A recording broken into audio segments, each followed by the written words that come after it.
তো চলে আসবে আমার হেয়ার অয়েলিং মাসাজ ভিডিও, তা মায়ের হাতে।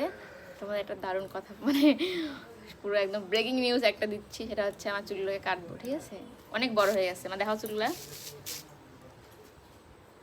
এই যে দেখো কত বড় হয়ে গেছে। তো এর জন্য চেহারা দিন দিন শুকিয়ে যাচ্ছে চুলের ওয়েটে। মা বলছে কত টাকা কাটতে, দেখা কত টাকা করে, এতটুকু করে কাটতে বলতেছে।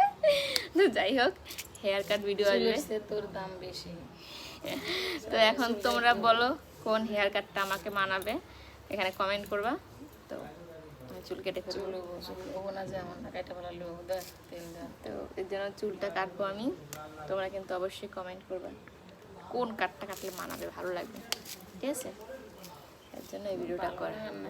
শরীর সুস্থ। আরে না, অনেক সময় ওর বয়সের সাথে, তারপরে মেয়ে মানুষের চুল, চুল কাটার আবার বয়স আমি তো কেটালাম একবার না রে। তোমার ব্যাপারটা আলাদা, তুমি তো এখন দিদা হয়ে গেছো, আর আমি এখন মা। তাহলে মা হিসেবে কতটুকুন চুল দরকার, মা হিসেবে এত বড় শরীর যে করা হয়ে গেছে। তো তোমরা কমেন্ট করবা, ঠিক আছে? বড় ভিডিও খুব তাড়াতাড়ি আসবে, হেয়ার অয়েলিং মাসাজ ভিডিও।